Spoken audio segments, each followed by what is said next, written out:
RS teaching में आप लोगों का स्वागत है। आज हम बंगाली के कुछ क्वेश्चन लेके आए हैं जो बोर्ड एग्जाम में पूछे जाते हैं एवं पूछे जाएंगे।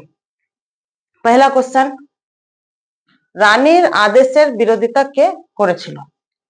রানীর আদেশের বিরোধিতা কে করেছিল? রাজা, মালতী, প্রজাগণ না মন্ত্রী? এর উত্তর হবে মালতী। নেক্সট কোশ্চেন, রানী কহে রোষে দূর করে দাও এই দিন দয়াময়ীরে। এখানে দিন দয়াময়ীটি কে?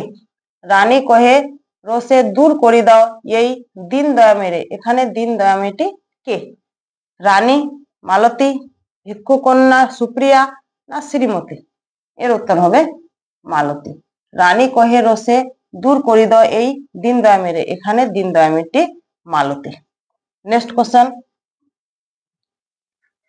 কত ধন যায় রাজমহিষীর এক প্রহরের প্রমোদে?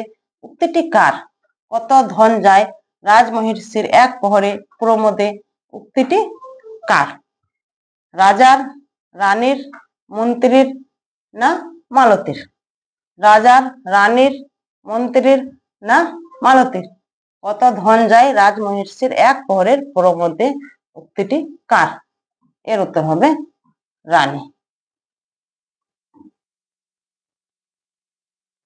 যতদিন তুমি আছো রাজরানী, দিনের কুটিরে দিনের কি হানি? বুঝিতে নারিবে জানি তাহা জানি, বুঝবার তোমার নির্দয়ে। উক্তিটি রবীন্দ্রনাথের কথা ও কাহিনী কোন কবিতার অংশ বিশেষ? নগরলক্ষ্মী, মূল্যপ্রাপ্তি, মস্তক বিক্রয় না সামান্য ক্ষতি? এর উত্তর হবে সামান্য ক্ষতি।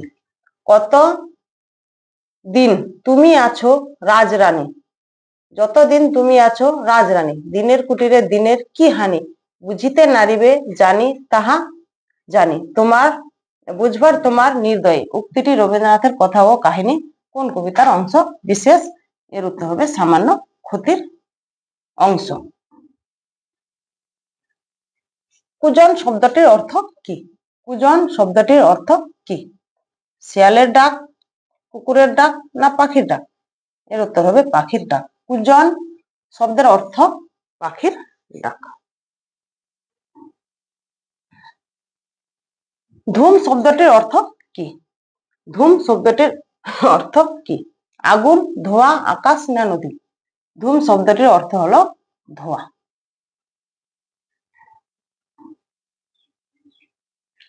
আগার শব্দের অর্থ কি?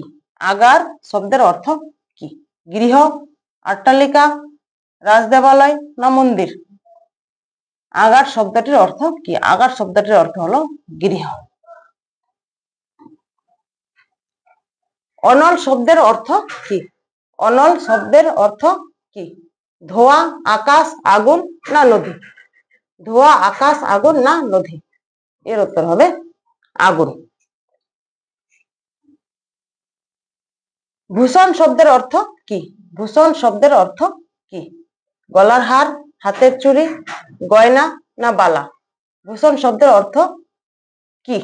গলার হার, হাতের চুড়ি, গয়না না বালা? এর উত্তর হবে গয়না। চিরবাস শব্দের অর্থ কি? চিরবাস শব্দের অর্থ কি? ছিন্ন বস্ত্র, সুতি বস্ত্র, শুদ্ধ বস্ত্র না সূচিবাস? এর উত্তর হবে ছিন্ন বস্ত্র। চিরবাস শব্দের অর্থ হলো ছিন্ন বস্ত্র।